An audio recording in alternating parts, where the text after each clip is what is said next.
Alright, should be recording. Can I see the file? I see the file. So yeah, currently going medieval, which key is provided by Tinsley PR for the Irregular Corporation. OBS, and I don't know why. It doesn't like hooking in. I really don't know why. So currently it's doing window capture, that's why I can see the FPS counter in the upper right.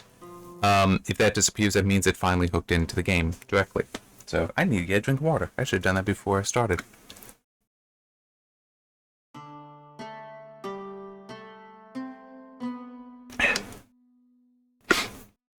Do have a couple things noted to talk about. One is definitely really cool, and actually, let me check something. Here. Okay, I didn't, so that actually would be eligible for it then. Okay.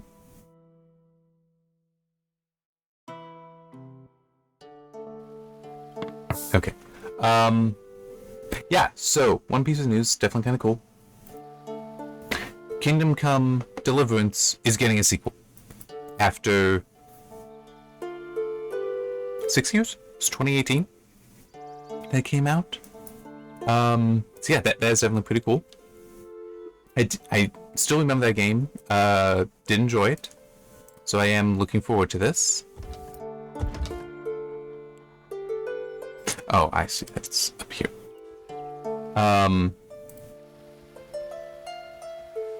Looks like.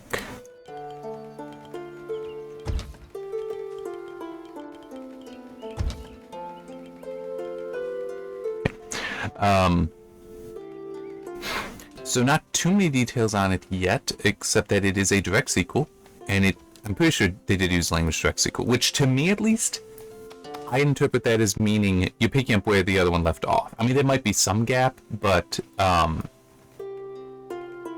yeah. I get... And it is also, you continue on as Henry, so the main character from the first game. I'm just trying to think, when would I consider it not a direct sequel anymore? I mean, I guess one example, well, it's technically a bad example, would be like Lord of the Rings. The reason that's a bad example, though, is technically that was written as one book. It was the publisher who decided to split up into multiple to help with sales.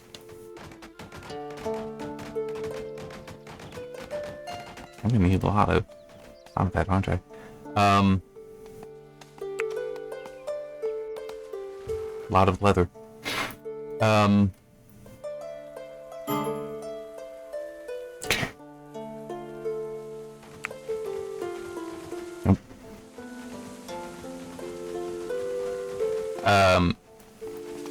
But yeah, because that was a fun game, and I do think that some of the stuff it did as far as no,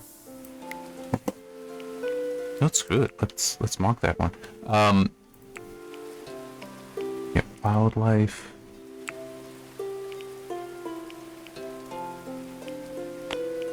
It's a terrible idea, but let's there. I'm marking that many. Oof. Male and female, but it's also maybe ones that are younger will be easier, although it says tameability is kind of this. Wait, what? Oh, okay. 30% chance to retaliate when trained, only 20% chance of success. That's not so good. I had wanted to move this. What was my thinking? I don't really remember, but I would like another pen of sorts for it. So,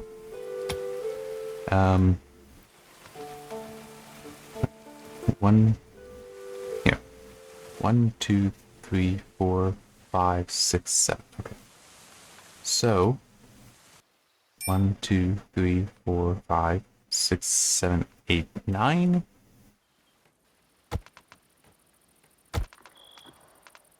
There.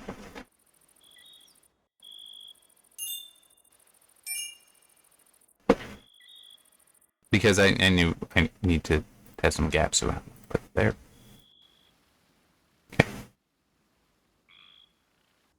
Okay. Actually, why not just put all that in?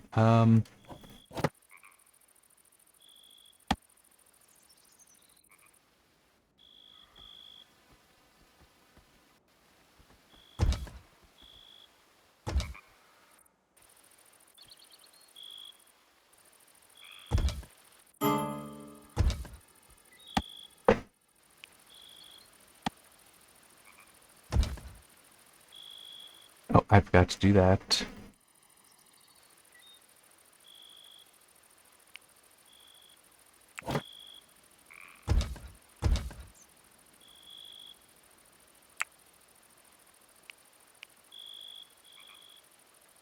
Come on.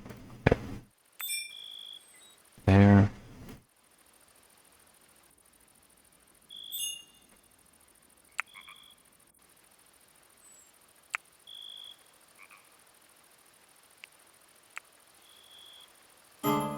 There. And then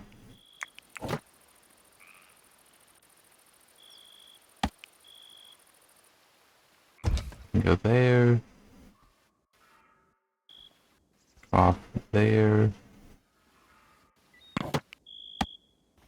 Torch there.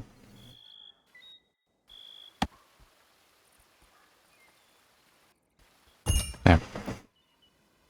Oh, that's right, that's right, that's right. There.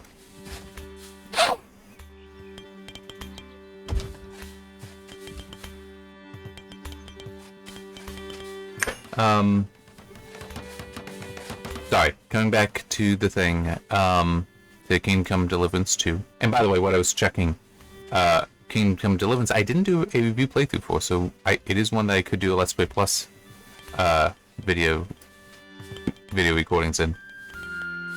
I've got other things I'm doing first, and there's other games I'd like to do that in first as well, for other reasons. No, I remember that game being fun. Do look forward to this, and it's coming out this year. Like, they not only announced it, but it was like, yeah, and it'll be later 2024. Woo!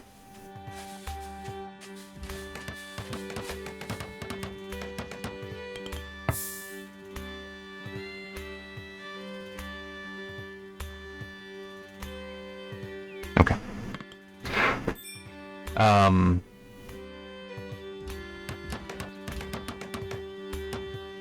One thing, though, that I do remember from the original that I hope they change, because it was so annoying, is letting you have more that's right.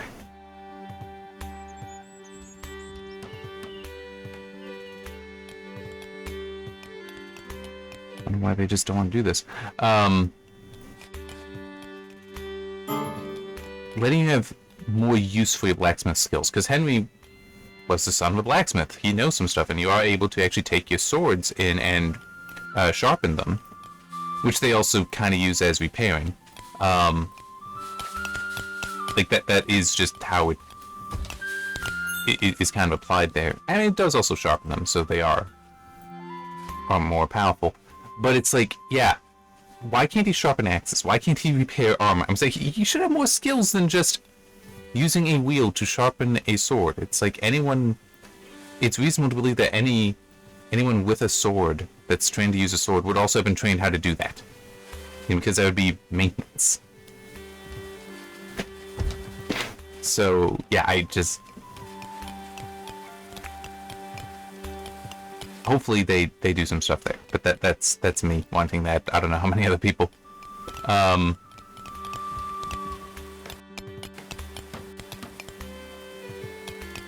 Yeah, that's kind of it that I have for that.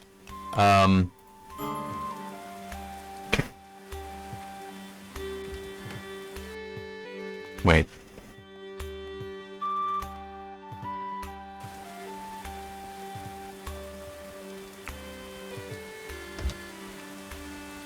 I have these in the wrong position. A blueprint system would be nice in this game. Anyway, the other thing that I have noted that is... It's neat. I really should, like, be buying it. It's just... I don't know. I don't know what it is. I just game far less than I used to. But Galactic Civilizations 4, GalCiv 4, got a new expansion this week called Warlords. Right? Yes. Hang on just a moment. I need to... Okay, yes, that is what I love. Okay. An aside. I think a lot of people don't know how to use microphones. I mean, it's one thing if you're a singer and they have it choked up at their mouth. That's one thing, because there can be certain reasons why you do that. It's also kind of stupid, because depending on how you're doing them, it might actually be impairing certain qualities of the microphone. But just okay, so my microphone is a cardioid. In fact, I think all my microphones are that. Part of how that works is the ability for like vents on the back for sound to exit. Well, there's some microphones that you'd use when performing that if you choke up, you will actually end up blocking those, and you'd make it an omni. So just pick up sounds in all directions, not the ones just where you're pointing it. But even stuff from that, I do see in different recordings and such, people do where they have the microphone, try to make sure it's like, right in front of their face and all that. So then they need the pop filter. They try to make sure they talk towards it. Let me tell you something. I'm currently looking at my laptop screen. My microphone is about a foot above it, maybe a little bit more. So I'm not talking at all at it, but the levels are fine when I look at them in OBS. And what I was checking a moment ago was I had tipped my head down even further to look at my phone that's sitting off to the side, because that's where I've got the notes to talk about. And it was still picking up fine. When I record things at my desktop, I have it off to the side of my mouth. But it really is, with a good mic, you can have that thing in a lot of different positions. It'll work fine. You don't want it too far away, but basically, as long as it's generally aimed in the direction of your mouth, it will work. It'll pick up just fine. It does also help, I think. I do use a condenser mic, which it does take power, but as I recall, one consequence is they are more sensitive than others like dynamics, which you do also see. And I think there's one really, really popular mic. I think I don't remember who makes it. It's like a $400 or $500 mic, and people are like, "Oh, this is a professional mic," and all that. It's like a lot of professional. Mine is a professional mic as well, but it only costs like $100. This thing's like $400. It's a dynamic. Now, some people will say that the dynamic mics are nice because they provide a warmer tone. Maybe. I'm honestly not sure of that. Yeah, he's got nothing I want. Which is a shame.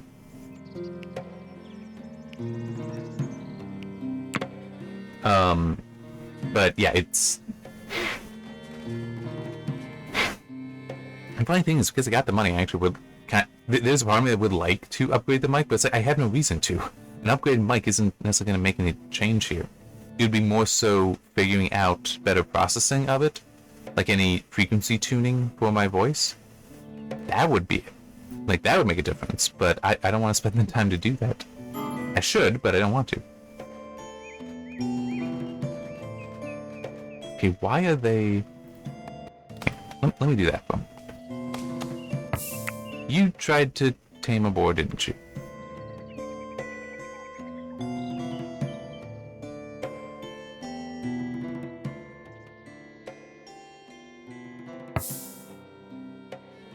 Yeah, I think I might just turn that off then.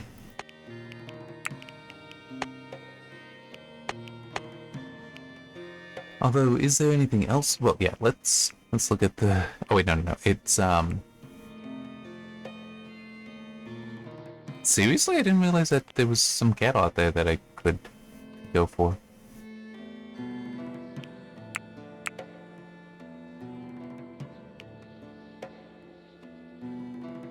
You know what? Screw it. Why the hell not? Give me those polecats. There's like no risk of them retaliating. From failed taming attempts. Yeah, I mean, it's like the only thing I would benefit from at this point would be just different audio processing to adjust the frequencies and such. I already have stuff figured out for the levels. It's just, but you know, it's just the whole. In professionals will do this, where they do adjust the frequencies. So like cutting down on some of the high end stuff, maybe raising some of the mids. Not unreasonable to do that. It's just I don't want to spend the time. I hate the sound of my own voice, and I'd have to listen to it so much for that. Anyway, so yeah, Warlords, the expansion for Gauss 4. Some neat stuff with it, I will grant, but some of it is also, like, I'm not sure how impressive it is. And I'll get to that. So one thing that I definitely do like, and I wish that you had this in other ways as well, because there's something in Civilization 5, different game, different series, that just so tremendously annoyed me. Because I can remember in Civilization 5, I would be just normally expanding, or even just the boundaries of a city would grow, and I'd get a message from somebody saying, you're expanding into our land. It's like, this is just like natural stuff. I can't even stop this. What the hell are you talking about? I wish it were possible to basically negotiate where the borders are. So it's even like, yeah, this isn't claimed by a city yet. Like, it's unincorporated land, but it's mine. Like, I wish that were a thing. Well, not for that, but for wars, apparently they have added that with warlords. So you can actually, when you would start a war, state what its goals are. There's war of defense, expansion, conquest, and annihilation. And those are increasing in their severity.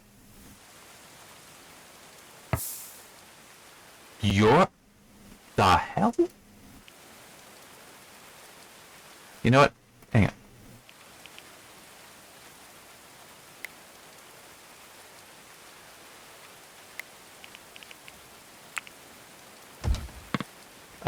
I was like, there's plenty of food for that ass.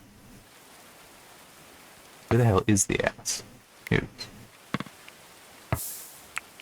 Oh, jeez. Okay, no, I didn't. No, it. Okay, I am sorry, but just. Okay. Nope. Come on.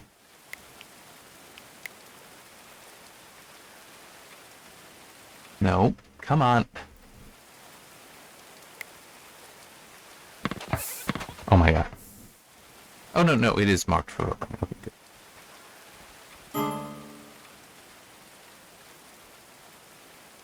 Now eat. You have food right there. Well, it's sleeping. Yeah,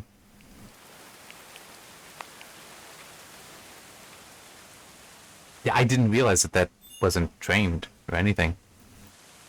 Anyway, yeah, so like a war of defense, the way it explains it, is basically this: say, hey, I want the enemies or potential enemies out of my borders, or to reclaim a colony or a space station that was taken by somebody else. So it's like, that's it, and then you're done. And so in theory, it's short, and civilizations around you can be like, all right, yeah, we're not gonna be too upset with you for that one. War of expansion would be more involved, but I mean, it might be you're just trying to expand, you're not looking to take over people. Yes, we can live with that. And then war of conquest, okay, you're trying to take over things. We might have a problem with that, or we will have a problem with that. And then war of annihilation, oh yeah, that people have a problem with, because that's I want to just completely destroy another civilization. That one might not go over so well. But that I do like, because I do think that is a nuanced thing that is real. That does matter. So, I mean, it still is. Sometimes you need to ignore that, and the Nazis wanting breathing room, would technically be a war of expansion, but as we know, that did in a few years become a war of conquest and annihilation even. That would have been good if they had stopped the that war of expansion thing there. So, but yeah, I don't know. I guess something that would be interesting. Oh, I have the length wrong. That's why. That's why I was thrown off.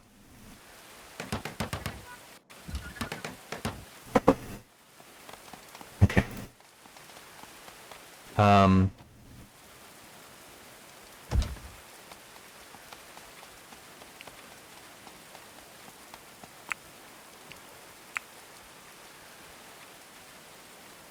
so, actually, could I have just... No, I couldn't. I couldn't just relocate. Um, so yeah, I do like that adding of the nuance. And the thing I was going to say, but then got distracted by this, is I think it would be interesting to find out how they do some of the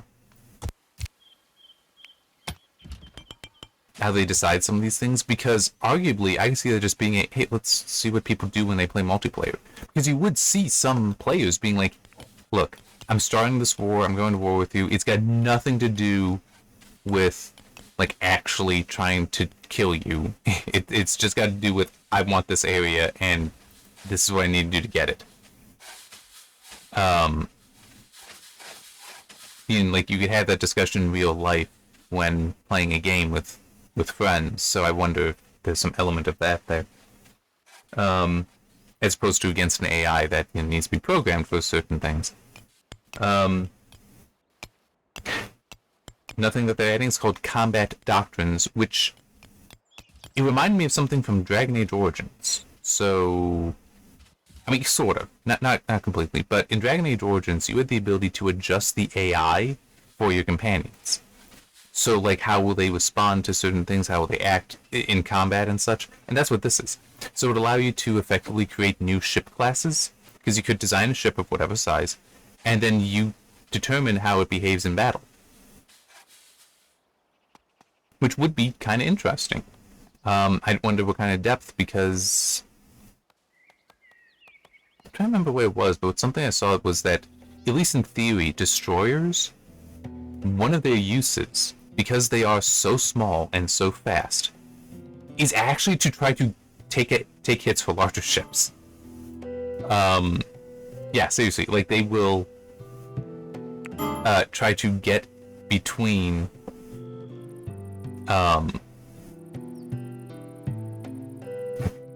like they will try to get in between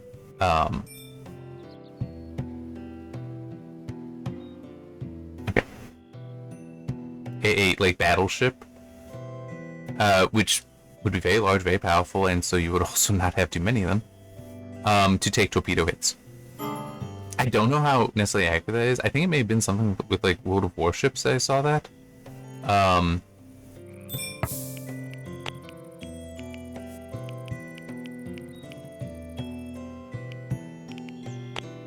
I just want to find the carpet. Oh, yeah, that's not gonna be it.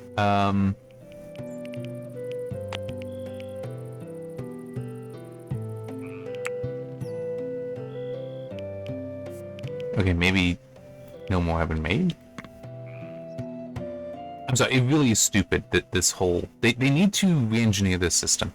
So it's not a, you have to make it and then you have to find the item and then place it. It should be a, no, I want to place it here. Okay, that cues it to be made. That really is how that should work. Anyhow. But yeah.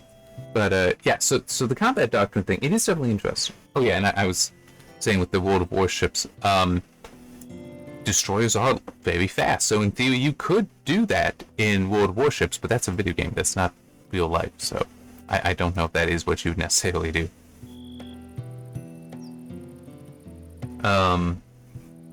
Still, it's interesting.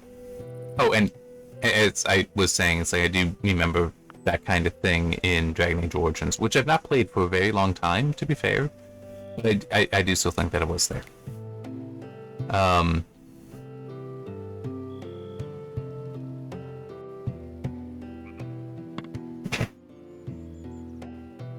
Now, last thing, invasion tactics. This was another one of the major changes coming. This I also like, but this is one of those... trying to think how best to put it. What they're talking about, I know, like, the idea... Here, let me actually look. And I also just... Yay, you did finally hook into the game. I'm just gonna pull it up on here. Oops.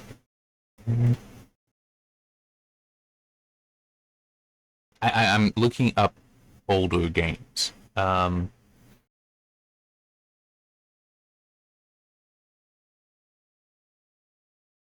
1998 and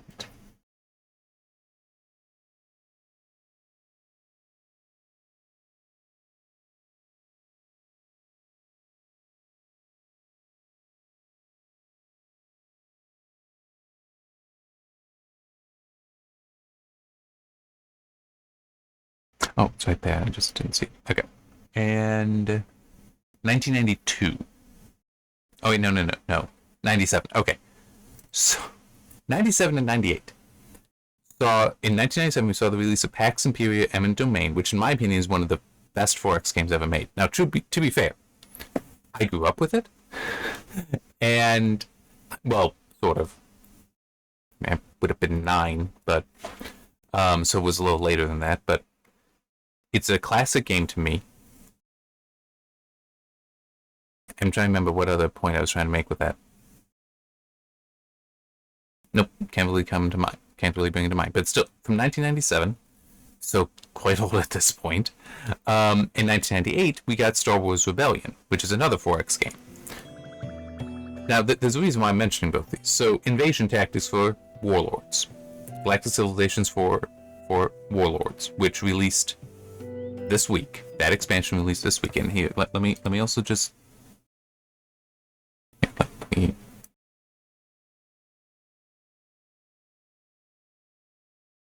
I know I am like flubbing so much right here.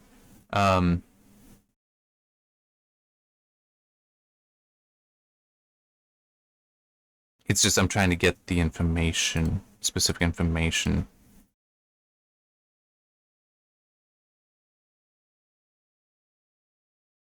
Okay.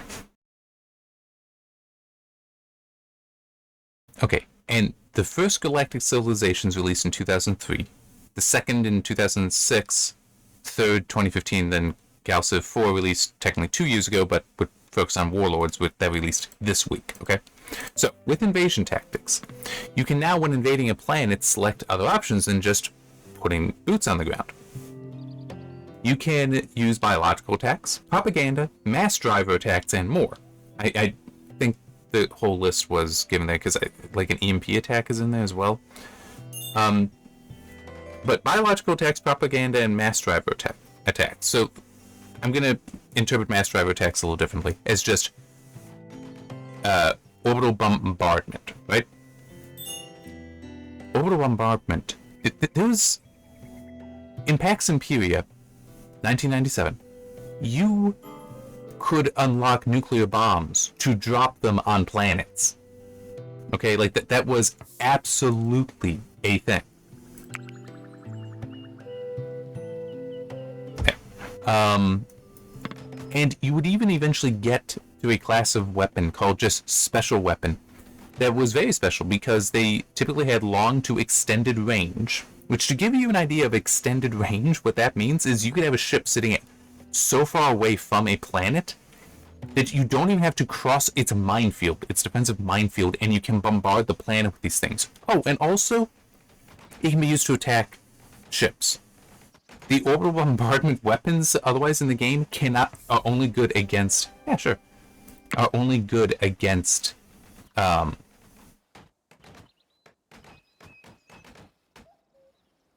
Okay, where is this guy?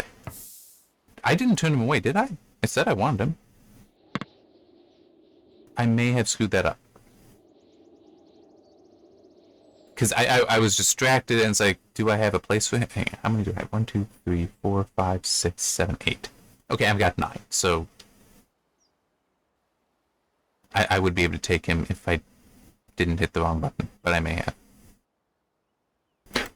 Yep, I hit the wrong button. Because his schedule wouldn't be set. Damn. Anyway, it happens. And actually, it would not be a bad idea if I were to start scheduling this stuff.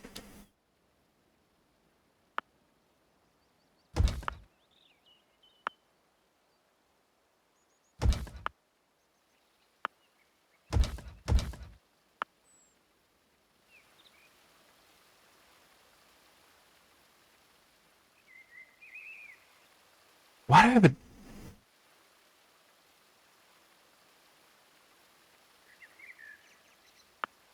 I didn't realize I had the doors on the outside. Thought I had them on the inside.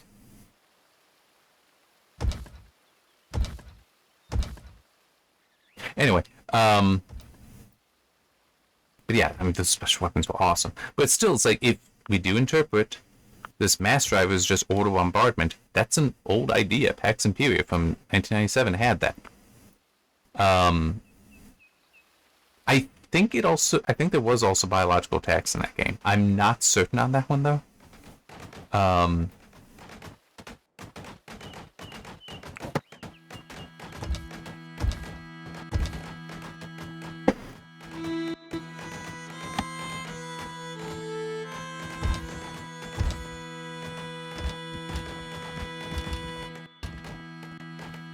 Those are windows.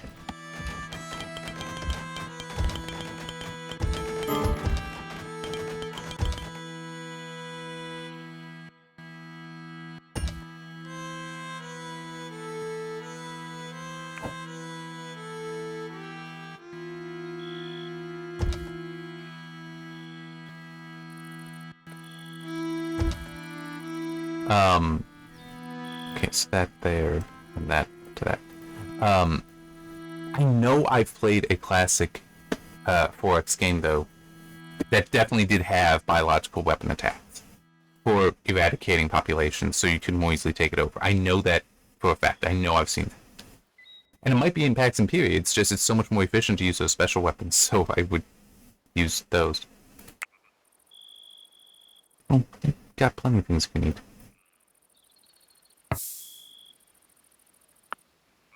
And I can look at slaughtering some chickens. I certainly have enough.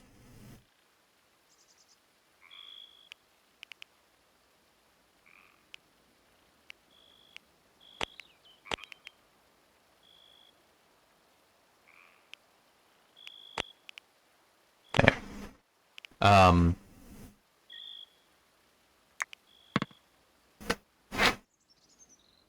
Yeah, so I'm just kind of impressed by that. And then also the propaganda thing, that I know was in Star Wars Rebellion. Because you could, in Star Wars Rebellion, have the different heroes. Oh, okay.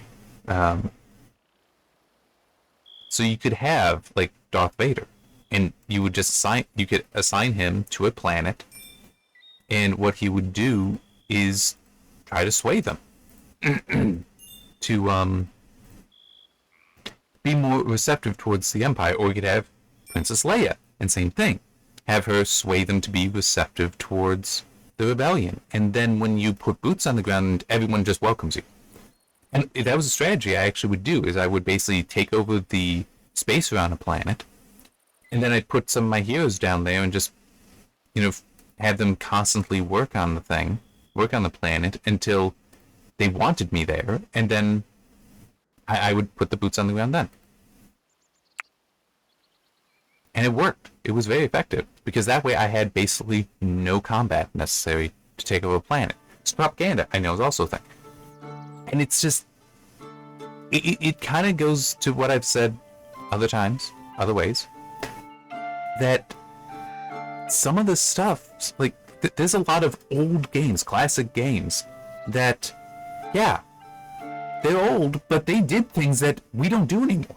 And I think part of it is that you had to do them. Like, you had to invent the game before. Alright, and it's like, Pax Imperia... Here, let me actually look. So it might be here. I pulled up the PC Gaming Wiki. I want to see...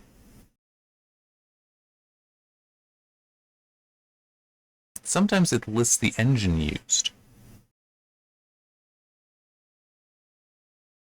It's not listing it for either. Although here, let me look at one thing though. Okay, I can't do it that way. Because I would like to block that. DUG is actually having a good old games sale at the moment.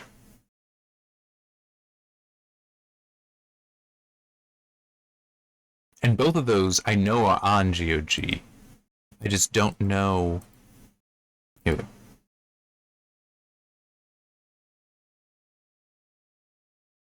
I don't know if they're included in the sale. Alright.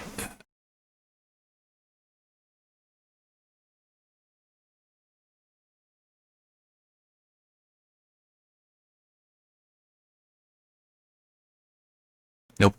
Neither are. Alright, but just so I know. $6 for Pax Imperia, Eminent Domain. And that, I'm pretty sure it doesn't include, yeah, it includes the soundtrack. Like the CD for that, because yes, it did originally come on a CD. You could actually put into a, and Star Wars Rebellion is also $6. Cool.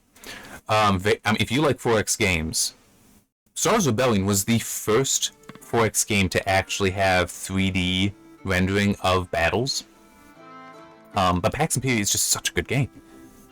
I mean, I recommend both those. It's very easy, but granted, I played these when I was a kid. They are part of my childhood, so there is that element there. But still, they were awesome. Are awesome. And it's just, they are, to me, both examples of a time when I see it as, because you had to invent the stuff, it resulted in, how did I never put a chair here? In greater creativity. Like, both those games allow you to do certain things that modern games don't. I was like, what I was just saying with Warlords. It's 2024, and we're only now getting to something that games from 1997 and 98 had. And the funniest part is, Stardock, with Galactic Civilizations coming out in 2003, that's like 5 years later. 5-6 years afterwards. They probably would have played the game back then. But it's still taken this long to return to some of this original classic gameplay.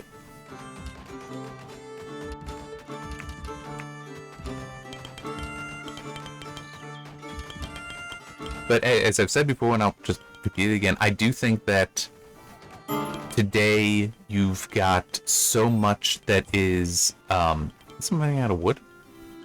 No, I'm not. I got plenty. Yeah, can't treat. There's enough wood. There's absolutely enough wood. It's, I mean, it's like right here.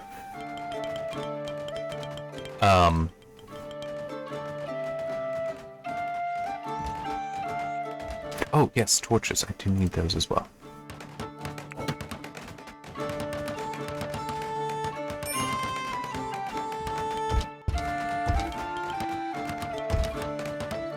Yes.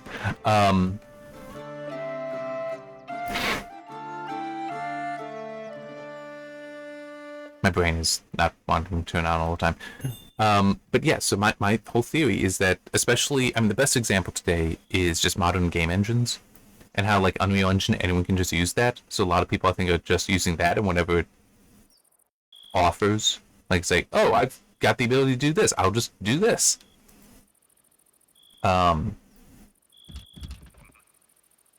As opposed to being more of, hey, can I do this? No? Alright, well, I'm just going to learn how to do it. I'm going to develop it myself. You know what? These are just annoying enough to me. Get rid of them. Completely. I'll also shorten this up.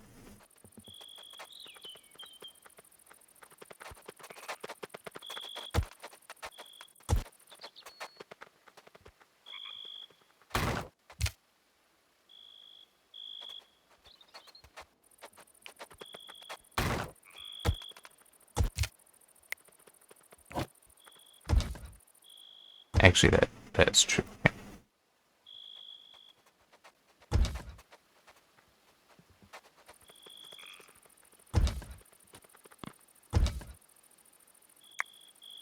I do want to keep these. Just that extra width so the saplings can't fall and root. Anyway, but yeah, It is just because of it being Stardock, there is an element of they're an older company and a somewhat continuous company. I mean, at least like the head of the company is he's still there. It's like he's been there since the beginning, and I don't doubt that there are others as well. So it is just kind of funny to me and borderline sad in how we're not seeing some innovation that we used to have from a company that it's like, well, their origins are to that very era, to the very same era as some of these original innovations.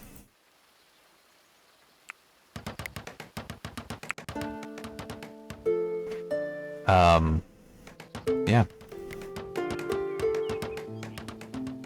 But hey, at least they're doing them again.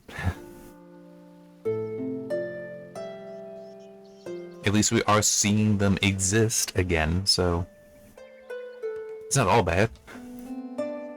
But it is still just, you know, little unfortunate to me that we're having to rediscover them, I guess is a way to put it.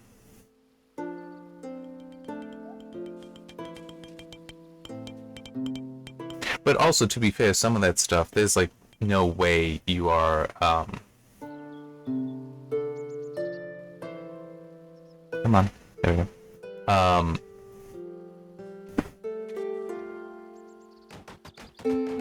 There's no way you're incorporating some of the stuff easily. Like you are having to reinvent the wheel in some cases because the wheel isn't there. It's more what I'm lamenting is that we used to have an era of video game design where it's like, well, yeah, that's all you had. Like, you had to reinvent the wheel because that was the only option.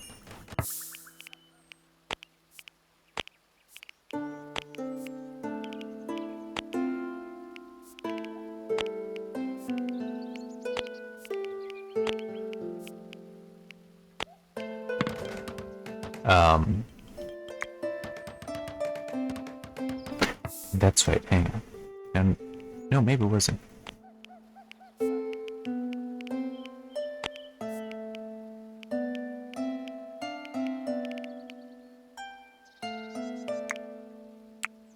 No. Yeah, it shouldn't be food. Although, son of a bitch, yeah, why don't we get all that into storage?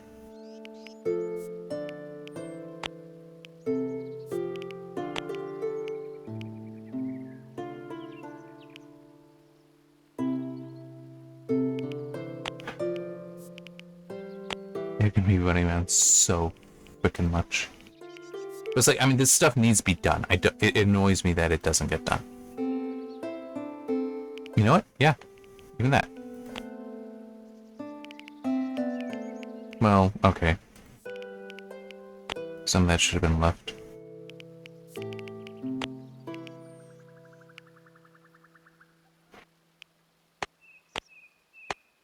The heck? I'm toggling it on and...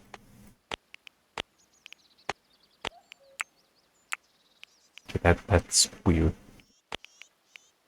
Very weird.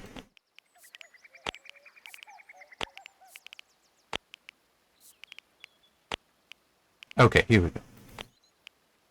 That's what I was looking for. I just, for whatever reason, could not see it earlier. Yeah,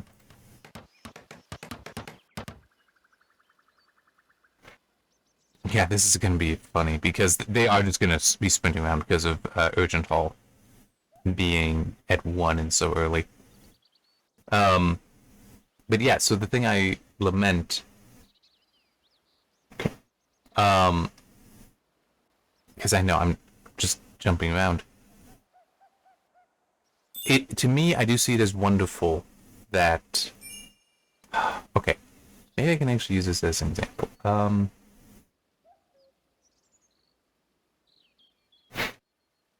So there's the whole, yeah, I like books. I've talked about this plenty of times.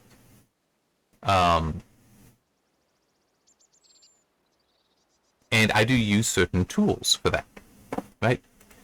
It would be as though, okay, that may work. Imagine if Word you couldn't have, and you can, it's a little cumbersome, but you imagine if you couldn't have it where the the header and footer on the left and right side of, well, on odd pages and even pages could not be different. Okay, like this is an actual feature that is necessary, because in a book you may want like the name of the book on the even pages, so that's the left hand side pages, but the chapter name on the right side pages in the header, right? That's not, imagine if that weren't an option. Well, that would mean then that everyone that uses Word would be forced to use center aligned. Okay. Now I use LaTeX to actually generate the PDFs, and that it's very easy to do the center, but LaTeX is harder to use, right? So but Word, some people are comfortable with and all that. It's great. Don't get me wrong. It's not the best tool for creating a PDF to print, but it is a very good tool for what it is. What I dislike is how it seems that today so much of it is we're just using, that's not what I meant to do, is we're using Word, and so there are certain things we are lacking, such as that feature, because it doesn't have that feature. So when people write the book and then put it out there, you just don't have that capability.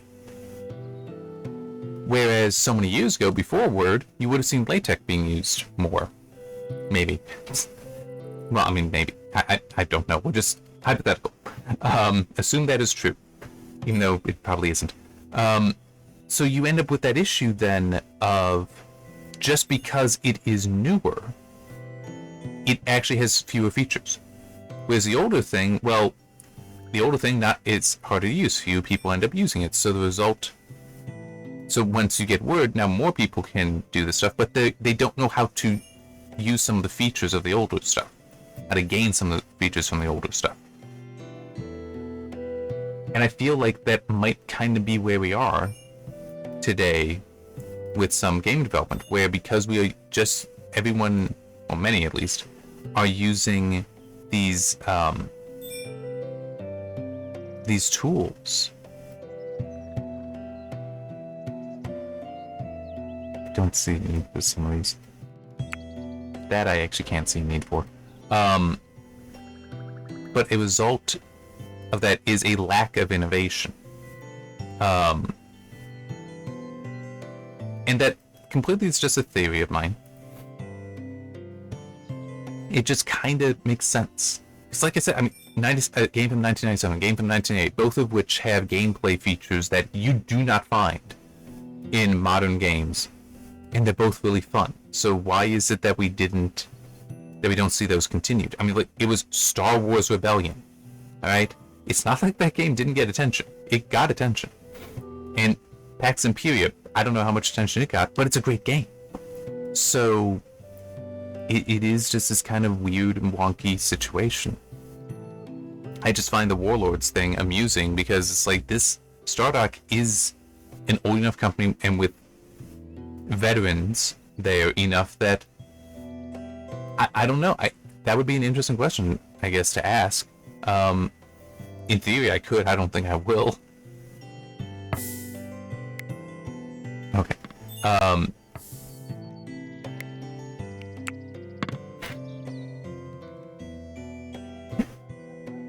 But just ask that question of, do you remember these? And it's like, why would these features not implemented sooner? It might be well, it would have been difficult to implement in there. It's like, okay, well, you had a game like Pax Imperia and Star Wars Rebellion, both of which had these other invasion tactic features in there that are from 97-98.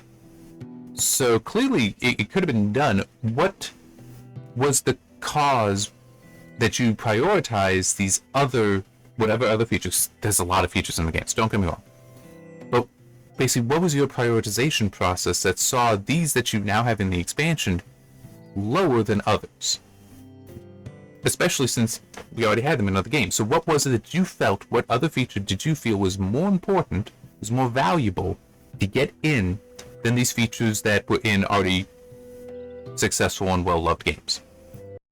I'm just, like Pax Imperia Eminent Domain is 4.1 out of 5 on GOG, just for context there. Let me see what Star Wars Rebellion.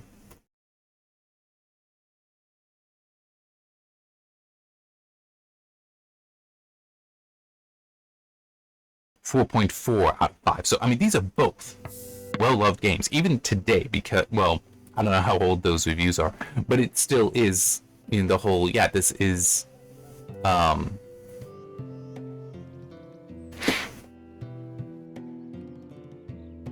Those are still a modern audience review. Those aren't the reviews from almost 20 years ago. No, more than 20 years ago. Sorry, it's weird to remember it's 2024. But yeah, I mean, just that may seem weird to even have that question to ask, but it is kind of interesting. And there's other things. I'm like, you could ask that of various questions. Of various things, like one that I was thinking about just yesterday for reasons that I don't know how I could explain. The original microwave ovens, they were actually part of the oven, part of your normal traditional oven. But also some of those, it's like, why did that change? Well, it might be easier, more convenient to have a separate device that you can install separately. Also, you can use both if they are separate. But here's a feature that I could believe some people would be like, yeah, why did we lose it? I'm not sure why. Beyond just, we're talking about a lot of power. The original microwaves. I'm sorry, I have to laugh because it's just so absurd. They could cook a turkey in 30 minutes. Which really is not that surprising when you consider how a microwave oven works. That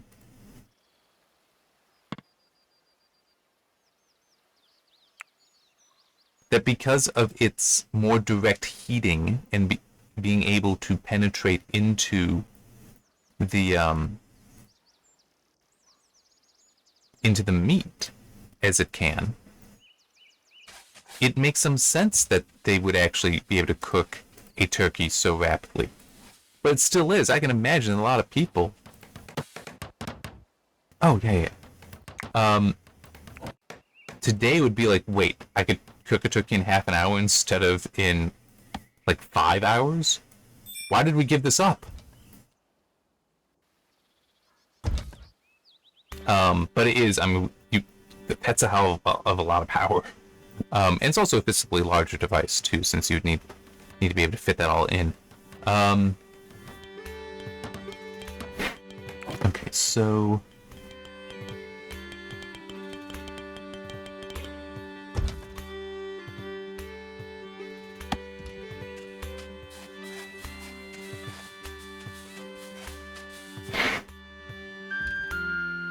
yeah, I'm just gonna do it that way.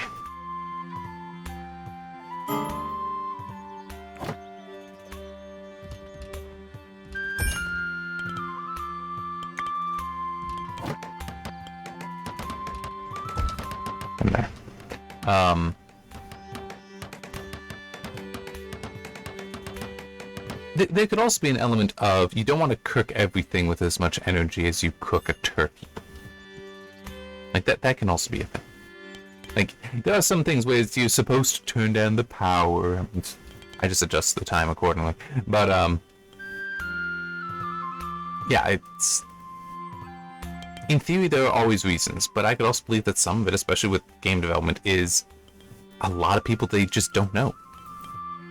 I mean, a way to put it would be this: how many game developers of 4X games, whether that's Stardock or not, and there's certainly many developers out there. How many of them, though, played games such as Pax Imperia and Star Wars Rebellion?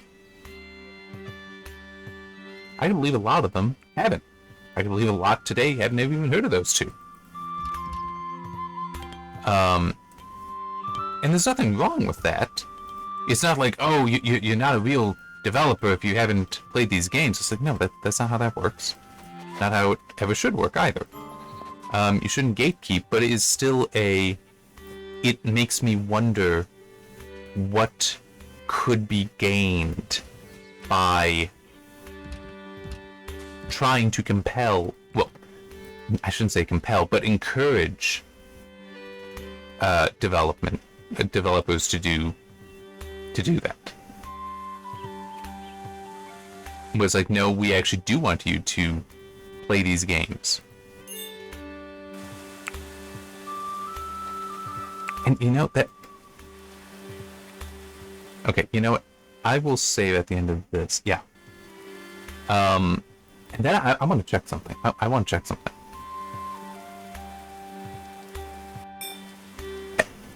Because I do want like a real career type job and all that, and I do look... Stardock is not that far away, but it still is a... If I got a job there, there would be various things I'd have to give up here because it's hours away driving. But I want to check something. Because I'm pretty sure that they do mention... like having game nights. I want to just check on that information though. I want to look at that.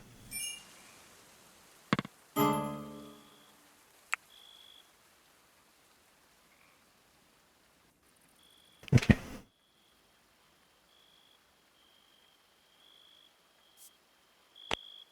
I'll go right ahead.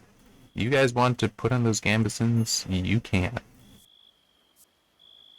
And besides, it actually would make some sense for them because of the risk when training.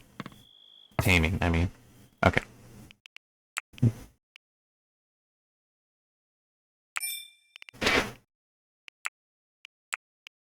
Yeah.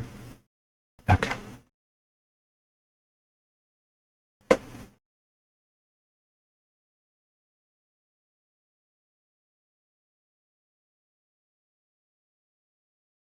So all I'm doing is pulling up Stardock's career site. Associate game designer. Well, and also game director. Sure. Although here, let's. So I can look at those specifically, but so life at Stardock.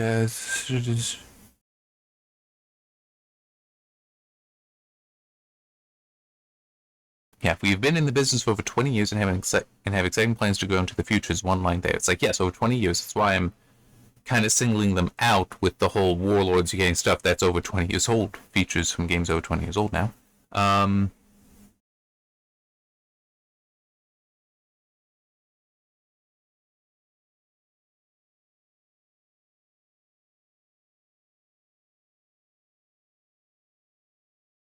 Okay, it doesn't mention... I know some...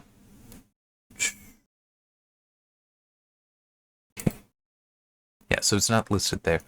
But I do know that there are some developers that do specific... And I thought maybe they do, but they just don't have it listed here.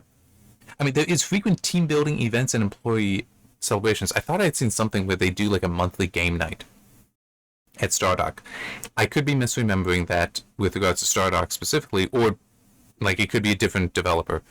But I know I have seen some, and it's like that would be interesting to do at a game development company where it's like, yeah, once a month, do a LAN party of like the X Imperia or Star Wars, you know, like force them to play certain classic titles. Because I could see that being really fascinating, especially if it is in the same genre. I mean, you wouldn't have to do that. You can just do it for fun. But I'm just trying to think, what's another genre that I know of classic games that would actually be really neat if they went back and played that and experienced it.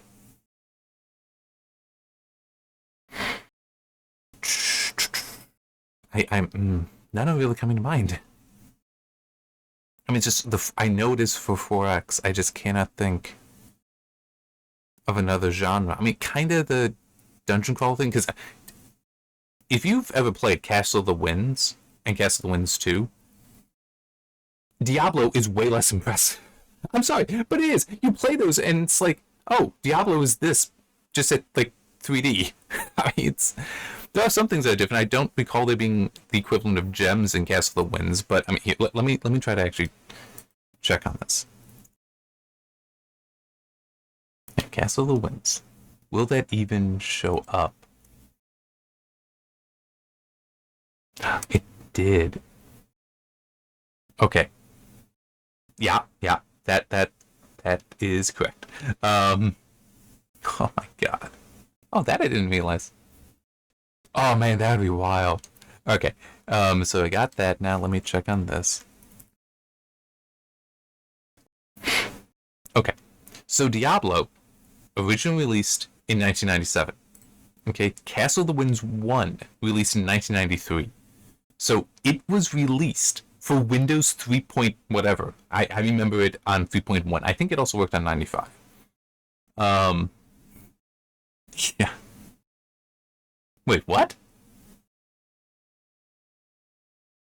I'm looking at the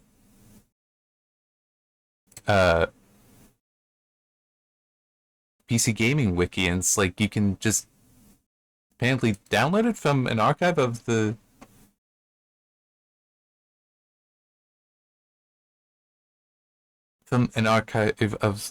developer's website.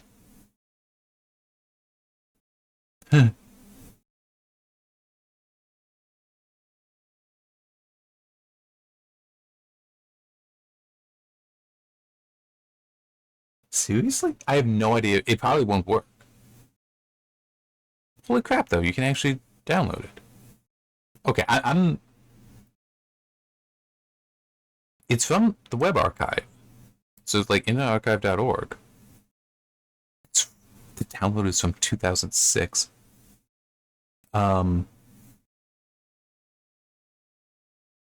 Yeah. But to give you... The zip is 679K. I mean, it's old. There's a part of me where it's like, I should be able to trust this, but there's also a part of me where it's like, I don't know if I want to run this just now, or even try to. But anyway, it still is. Yeah, I mean, it's... You might need to virtualize. Okay, yeah. So it doesn't matter.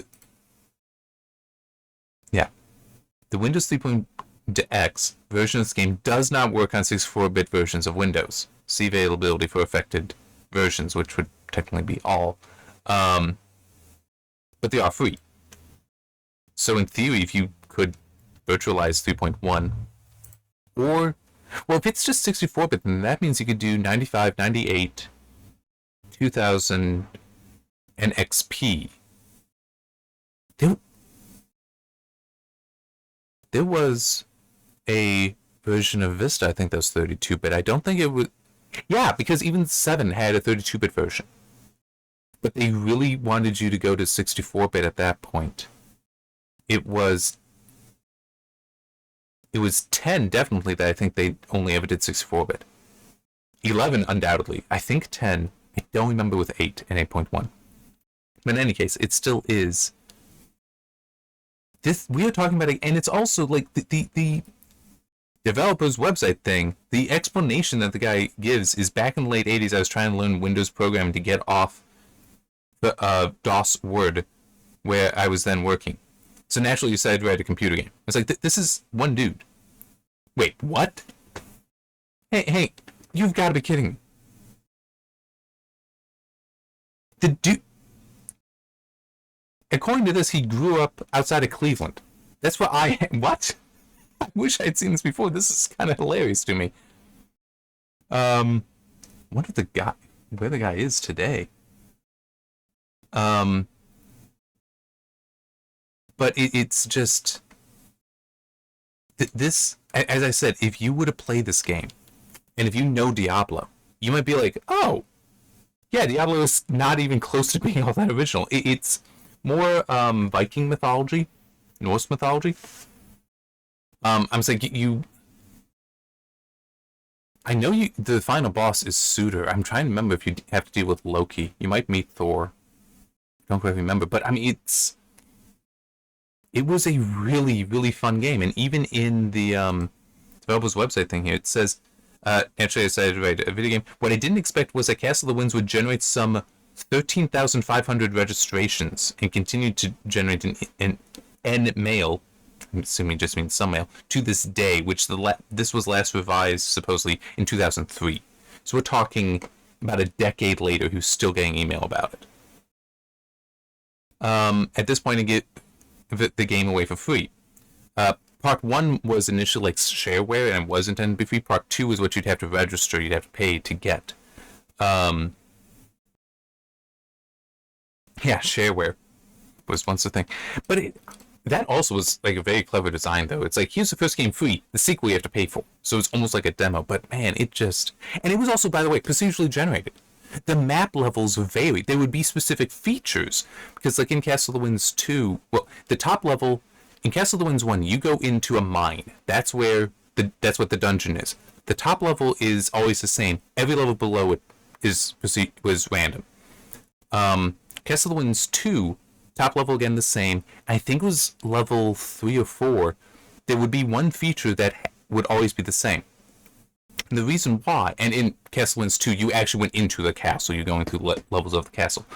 The reason why is because somebody's daughter, a young woman, was kidnapped from the nearby village, and is going to be sacrificed. So you need to rapidly get to like level 4 or wherever it is to rescue her in time. And I don't remember what benefit it is that you get, but you do get a benefit from doing so. But the room, the altar room, was always identical. So, and it would always be on a specific level, but the rest of that level would actually be whatever. But it was such a good game. So it's like procedural generation. Yeah, we had that in '93 in video games. One thing also that was really neat about it is part of the reason why I will refer to the home and insert delete page up page down as the nav cluster, is because the number pad. This guy was so smart. Because it's a 2D game, you're just moving a sprite around, and the arrow keys naturally you think, oh yeah, use those up, down, left, right, great. If you have numlock off, so you have up, down, left, right on 8, 2, 4, and 6, you then have home and end on 7 and 1, and page up and page down on 9 and 3. Home was to go on the diagonal up and left. End was the diagonal down and left. Page up was the diagonal up and right, and page down. Page up was up and right. Page down was down and left. Sorry, down and right. So you could, with that, go in any of those directions. And the thing is, it mattered because it was technically turn-based. Every time you would move, other things would move. So being able to move along that diagonal was actually important, because it meant that you could control the movement of enemies because of it being turn-based. There were also times when sometimes the walls would just be like a wedge and not filled in completely, so you could actually cross through a wall, which I guess technically is a bug, but you could think of it as there's a gap in the wall. There's just a small diagonal gap in the wall. That's how that works. You can cross there. I mean, you also had, you had your weapons, you also had various spells, like there was just the basic magic, I think it was magic arrow, not magic missile. Firebolt, ice bolt, lightning bolt, but there was also ball versions of those. So there was a fireball, ice ball, or cold ball maybe, and a lightning ball. Oh man, well yeah, it was lightning bolt and lightning ball, which these were awesome. You cast those, it would travel out as like in a normal sprite, but when it hit and detonated, it would explode in an area of like 9x9 or maybe larger, and it had this. I mean, it was sprites, so not that impressive of an effect compared to today, but it still like had a good visual impact. I mean, remember '93? I'm a kid when playing this, but I mean, it is so strongly to me Diablo's not that. I mean, it's like great. It's 3D now. Well, and with a forced camera like that, but it's so much of this you had back in Castle of the Winds. So I guess another way to put it is some people would say that Diablo is the first major for significant ARPG. And I guess if you're going by significant, yes. But I would be tempted to argue that Castle of the Winds did more to define the genre. Because I'm not aware of another game of that genre earlier. Which can also just be, I was a kid at the time, I didn't know a whole bunch. But Diablo has a lot of things that you can see are like, yeah, just taken from Castle of the Winds. So, yeah, man, that's such a good game. It is kind of a shame you couldn't play this today. I mean, that is enough of I want this to be a thing that if I either knew the people that could do it, or like worked at or had connections to GOG, I'd be like, hey, can you please try reaching out to the guy so you can get the source code and get this to work on modern systems? Which is also kind of funny because what did I say the size was? Like 679K in the zip. And even uncompressed Castle of the Winds 1 is 814 kilobytes. Castle of the Winds 2 is 956. And by the way, part of how that actually works is the sprites are icon files. Okay, like that's actually how that works. Oh man. You might end up doubling or tripling the code there, I could believe, just to get it working on modern systems.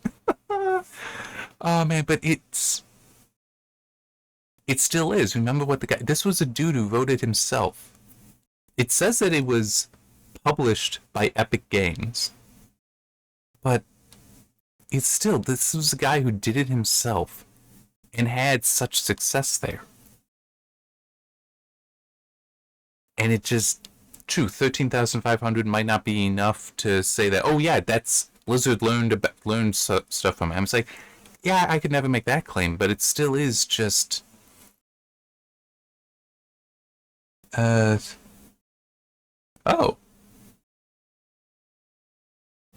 Okay. Game went on 64-bit Windows, but apparently, yeah, what is this? There's something called Wine VDM.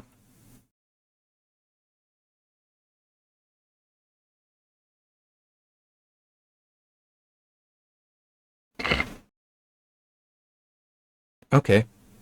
Huh? Oh, okay, I see. So, Wine VDM is apparently a way to get 16-bit Windows running on newer machines, and the specific version that the PC Gaming Wiki links to is a variant of it specifically to get it working on 64-bit. Oh, man. There's a part of me that's tempted. I'm not going to, at least not at the moment. Although, damn, I shouldn't have closed all that. Wait, here we go.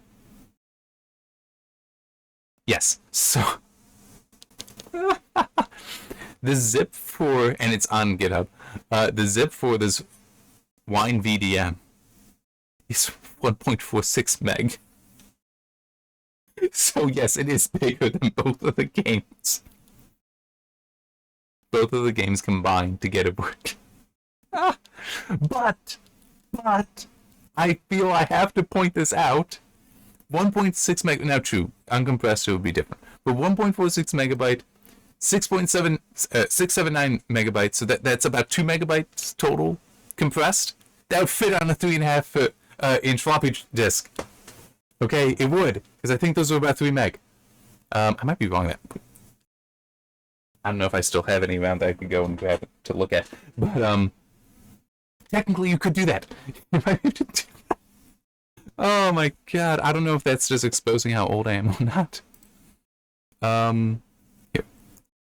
Yeah, double density, 3.5 inch floppy.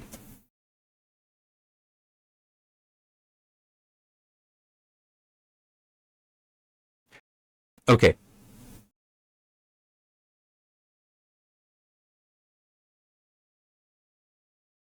Okay, so that I'm wrong then. When formatted for IBM, 3.5 inch, even a double density, would be, well, high density, I should say, would be 1.44 megabytes. So you actually wouldn't be able to fit them both on there. Yeah, you wouldn't even be able to fit the VDM thing, the Wine VDM. But it does say when used in connection. Oh, it was 2 megabytes before formatting. Got it. Yeah, so that's a shame. Although maybe something could be done. Oh man, I'm sorry. It's just, as somebody who used 3.5-inch floppy disks growing up, it would have been so, and like we would have had the game on a 3.5-inch floppy. It would have been so special to me if it were possible to get both the game and that on a 3.5-inch floppy. It would be like, holy shit, this is the ultimate blast from the past. Oh man.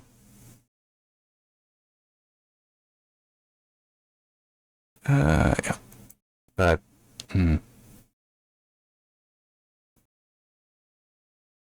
just now trying to think, are there any other really old games like that people might have no clue about? That arguably are influential. I mean, it's like, I don't know how influential Cast of the Winds is, sadly.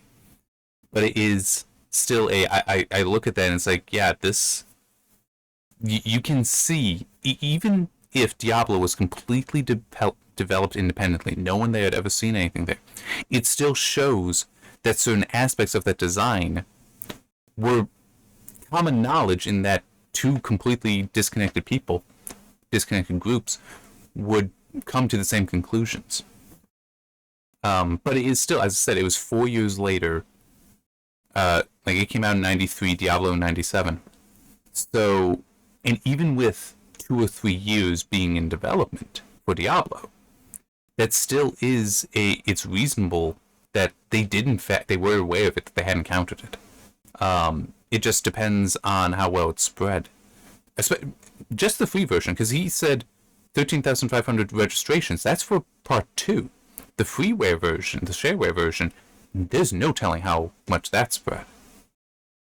But yeah, it's... I'm serious. If I was at a developer and they was like, yeah, we do, monthly whatever game days, something like that. It's like, what kind of games? Oh, tabletop. No. I want these days spent, at least one of these days spent, in certain classic games that are related to our genre. How classic are we talking about? Older than a lot of the people working here.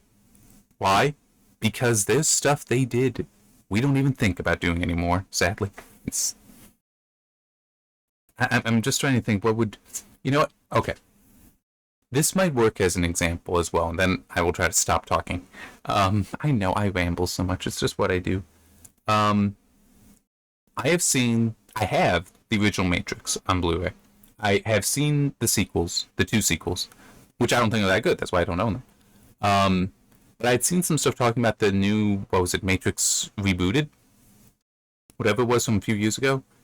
And I saw somebody share an image of the new, bullet time thing, and it looks so lazy. We're just having all this smearing, and then it, just tries to just speed it, but then, one dude is just standing there still. And it's like, okay, this isn't bullet time. Bullet time was an elaborately designed system to capture people's emotions at certain speed, at very high speed. I mean, if you look into how they made it in The Matrix, I mean, it's like today you might be like, oh yeah, whatever. But it's like back then, that was revolutionary. It was. But today, it seems like that's, for that movie, I've not seen the movie, just seen clips. But it does kind of seem like no, we're just going to use the tools that we already have, and we're not even going to try to recreate what there was before. Because in theory, you would just want to recreate it. You would recreate it by just taking a 3D model in and having a virtual camera, and it's like everything is simulated. But it seems like they didn't even want to do that. It's like it was just lazy. So I'm saying, I get the whole, we don't want to go back to having a whole bunch of miniature cameras that fire at a specific sequence. I can understand that, but it's still, there's better ways of doing this, and they just chose not to. For one reason or another. It could be they ran out of time, ran out of money. That does happen. Or it could just be that the people doing it, they're not innovators. They weren't thinking how can I recreate what was there before with current tools? Which is a shame. Which is a real shame, to just rely on your current tools and not try to expand or improve upon them. I guess one way to put it is this: if you were a blacksmith, like what we have it going medieval, and you work with a hammer, what happens when you come across a task where it's like you need a different design of hammer? I mean, it's like a good, competent, innovative blacksmith would make a new hammer for himself. Because who do you think made his original hammer? It was another blacksmith. Or it was him himself. But it, like for some of this, I am worried, I'm concerned that we are seeing developers where it's like, I need a new hammer to do something. Well, I'm just not going to do that thing then. Or I'm going to do it with this hammer that's the wrong tool, so it's not going to work well. And it's very disappointing. But at least it is with Warlords bringing back to that. At least one place is bringing some stuff in where it's, hey, it's old ideas that, well, they're old ideas. Just not used recently. Alright, that has been plenty of my blathering, and holy crap, I just realized this is actually part 50. Yeah. It's gonna be interesting. You know, hang on, let me look. I know, I keep stretching this out. I just want to look, what's the latest news?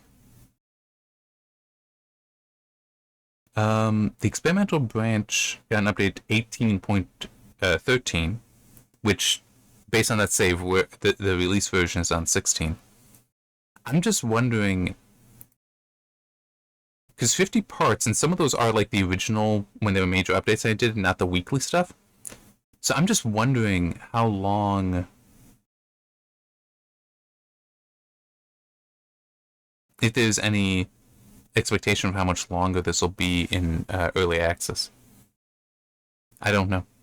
But it is definitely, it would be nice to see some stuff improved. I just didn't have cause to complain about that today, although that does remind me of one thing. I'm sorry. I'm so sorry. Just look up Streets of SimCity and SimCopter at some point. Because what both of those could do is, if you had SimCity 2000, you could build your cities in that, and then in Streets of SimCity drive around in them, or fly, because you could make crazy cars that would basically leap into the air and then glide down very slowly.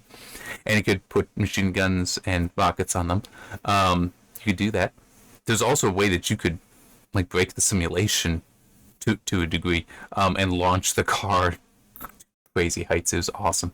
But you could also in SimCopter fly around them and like do things. Like do missions where it's like, oh, you need to rescue people, you need to put out a fire on a building. There could also be an alien invasion that could happen, and you could, if you had a military base, one of the jets that you could put down there in SimCity would become like an Apache attack helicopter, so you could go get that and use that to attack the UFO. I mean, it's again one of those just innovative kind of things where it's like, yeah, the main game is SimCity 2000, but they made these other games that are technically standalone, but you could also take the thing from there in and do things. I mean, that would be, I think, the closest I can think of that I would love to see them do. They probably won't do, but I would love to see it. This or cleanup detail, if you could with that import maps from other games into it. That's it's an Unreal Engine 3 game. They're going to put it on Unreal Engine 4 or 5, the sequel. So in theory, you might be able to have it do some stuff like that. You would need official partnerships. But that would be amazing. And like, imagine what I guess the Gears franchise is also Unreal Engine, but imagine if like you could have where, okay, you just beat a map and then you load it up and it's the cleaning crew that's coming and clean it all up. That would be fun. I don't even know if I have a Gears game. I might just randomly have one. But it's like, you know, that kind of stuff would be a lot of fun. I don't even know if you have anything like that today. Where spin-off type games like that. I can't think of any. But wouldn't that be kind of neat to have stuff like that? I mean, it's definitely for SimCity, it makes perfect sense because like you, especially if you're using urban renewal where you can just do whatever you want. it was really neat. That's like, hey, you are able to drive around in the city you built up. I mean, city skylines. I mean, imagine if you could. I don't know. I've not really played that game, but you can just walk around. You can drive around. You can fly around in that city that you've built there, and you can have various procedurally generated missions to do that. It would be so much fun. But I don't. That's Paradox, right? I think that's the developer. I guess I can try looking it up again. I do have City Skylines. I don't have the sequel.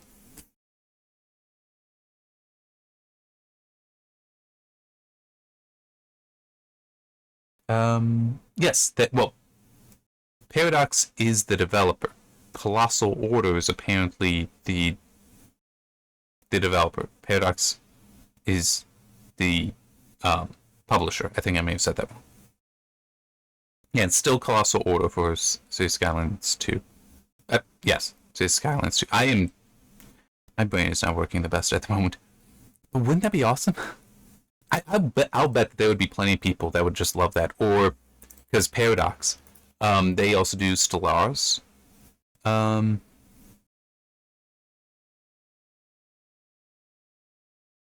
just checking to make sure that I'm not crazy on that one. Yes.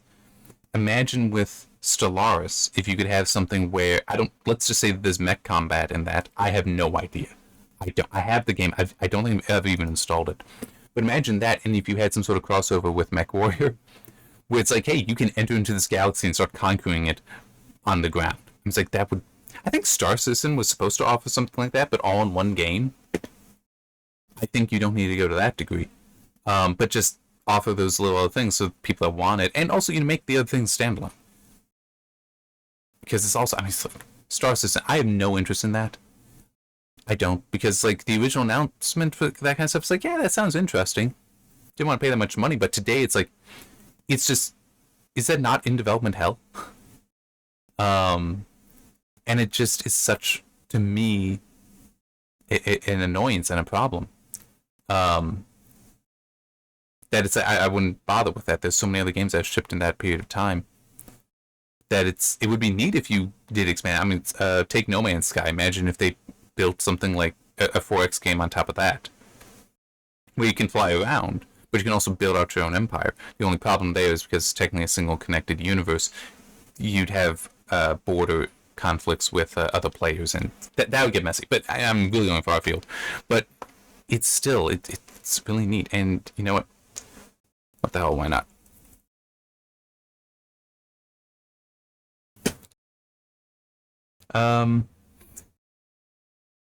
Okay.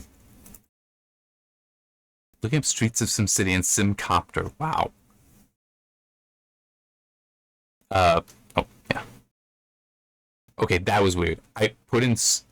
Oh, okay, it's because of that. It was demanding it be too precise. But I put in SimCity 200 instead of 2000, then it gives me Streets of SimCity.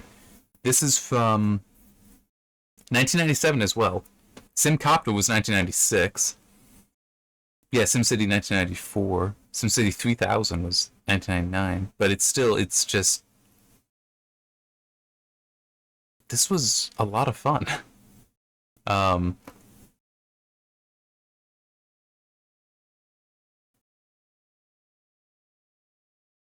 Yeah, I'm just, again, flashback kind of memories. Um,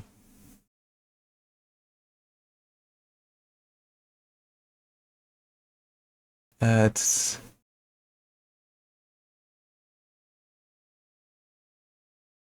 Ah, SimCopter, it lacks a frame rate limiter or VSync, which causes a lot of bugs and physical glitches when frame rates are above 60 FPS. Yeah, that's a thing.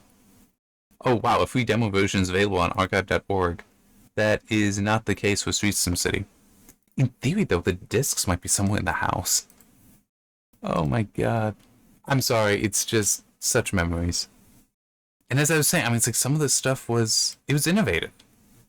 I don't, if you could, screw it.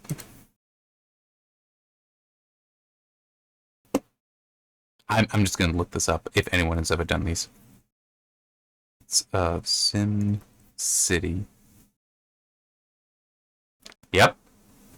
Well, there's a PC game review of Streets of SimCity on YouTube. What is LGR? I feel like I should... Oh, Lazy Gamer. Lazy Gamer reviews when I... Well, or just Lazy Gamer. Okay. But it looks like there are, in fact, examples. Like, well, there are videos of it on YouTube.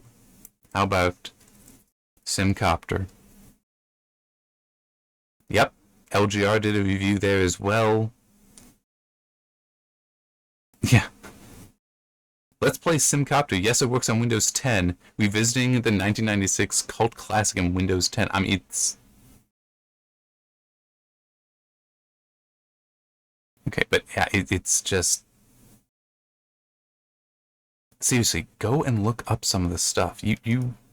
The 90s was an awesome time in so many different ways. I know in some ways was so much more technologically advanced. Like, there are games today that... I mean, like, a single feature in it might take more code than some of these entire games, but... Man, it just... It's that whole thing that I was saying with innovation. Some of that stuff was really, really creative. And I don't know how many people you have today, professional developers, that if you showed it to them, I believe there would be someone say, I've been in the business for 10 years. I have no idea how we could do this. Because it's just so different. It's so different now. Who knows? Maybe that'll change. Maybe that'll change. We gotta revive this stuff. I mean, it's also, yeah, that's true. If there's a push, it does seem like there's some pushing towards indie, and certainly with layoffs, you're going to see plenty of developers become indie, just to continue working. It could be very interesting if someone would decide, I'm going to look at some of these classic games, some of these old games, and bring them back, update them, or just do my spin on them. Because some of these games, I mean, it's old enough that I'm not sure if anyone could really. I mean, you couldn't completely copy them. But it's old enough, like Streets of SimCity. Imagine you decided to make some variant thing there, some derivative. Well, not a true derivative, but something that's like you're taking inspiration from it. And what are you going to do if someone tries to say, "Oh, you're ripping that off"? You could say, "I played it as a kid," or "My dad played it as a kid," or some random guy on the internet talked about this, and I looked at it and it's really cool. So I wanted to try to resurrect some of it. I mean, there's really just. It's neat. And maybe we'll see some of the stuff come back. I don't know. I would love to see it happen. I doubt it will. I have my doubts, but yeah. Classic gaming. Which, hey, there's that Good Old Games sale on GOG at the moment if you wanna go check that out. I don't need to be buying more games at the moment. It's my only comment on that. I really don't. Alright, I think I blathered on for like half an hour to 40 minutes since stopping the game. I am sorry that I do this. But it's what I do, and all I can do is hope that some of the stuff is interesting, or if it's not, you've already stopped the video. Alright, see you next time.